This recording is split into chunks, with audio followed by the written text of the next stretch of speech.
বাড়িতে গ্যাস নেই, কিন্তু রান্না তো করতেই হবে। তার জন্য সিম্পলভাবে শর্টকাটে একটা রাইস তোমাদের সঙ্গে শেয়ার করছি, টমেটো রাইস।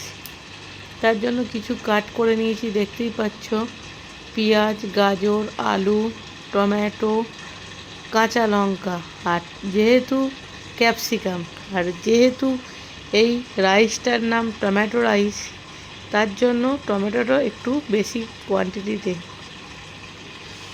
দেখতে ইন্ডাকশানে রান্নাটাও চলছে, আর 1 পট রান্না করব।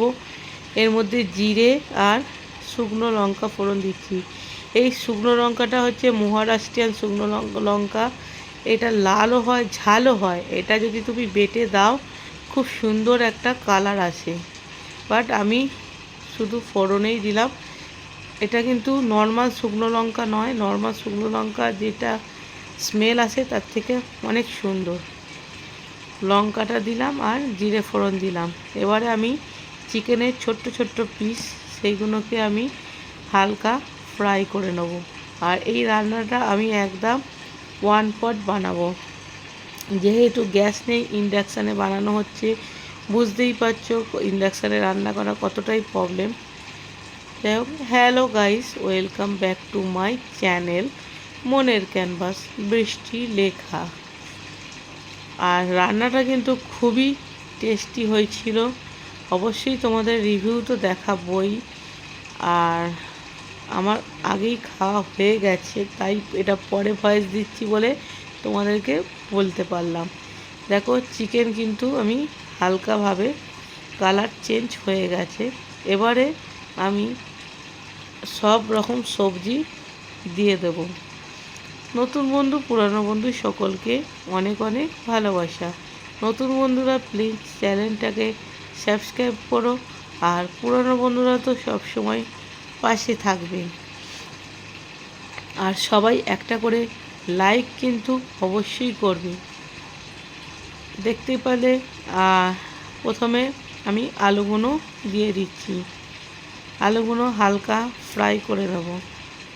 আর আমি বলবো যে একবার অন্তত এই রান্নাটা বানিয়ে দেখো।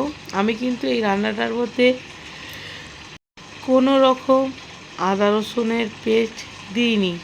তোমরা চাইলে আদা রসুনের পেস্ট ইউজ করতে পারো।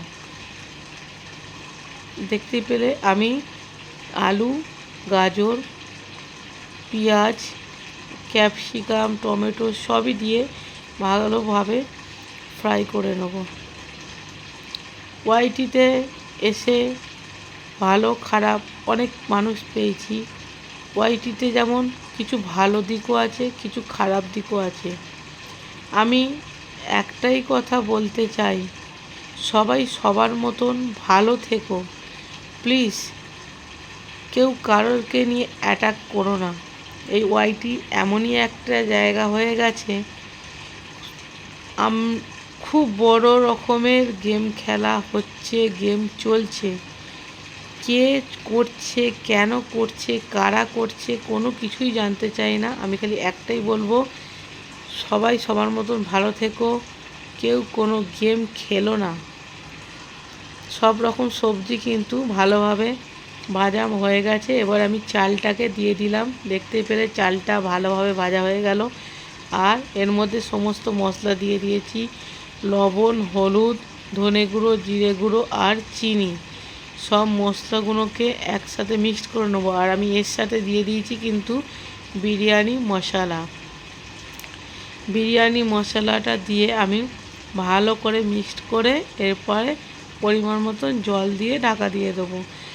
তাহলে বুঝতেই পেলে কত শর্টকাটে, কত তাড়াতাড়ি রান্নাটা হয়ে গেল। কোনো ঝামেলা ছাড়াই কিন্তু একটা পাত্রের মধ্যেই একদম টেস্টি রাইস হয়ে গেল। তোমরা চাইলে কিন্তু এটা পনির দিতে পারো চিকেনের বদলে। তোমরা চাইলে আদা রসুনও দিতে পারো। তোমরা চাইলে প্রথমে রসুন ফোড়নও দিতে পারো। আমি একদম সিম্পলভাবে সিম্পল প্রসেসে করলাম, কেননা খুব গরম পড়ে গেছে। আর সব শেষে একটু ঘি দিলাম, যাতে টেস্টটা আর একটু বাড়ে। তোমরা চাইলে গরম মশলা গুঁড়ো দিতে পারো, কিন্তু গরম মশলা গুঁড়ো দেওয়ার দরকার নেই, কেন বিরিয়ানি মশলা আছে। দেখতেই পাচ্ছ ঝরঝরে কিন্তু একদম রাইসটা হয়েছে, আর সত্যি একদম টক টক ভাব এসেছিল। একটা যে সবুজ টমেটোটা দিয়েছি তার জন্য কিন্তু একটা টক টক স্মেল এসেছে। ভিডিওটা এই পর্যন্ত, খেতে কিন্তু অবশ্যই খুব সুন্দর হয়েছে। আমি চাইবো যে বানাও।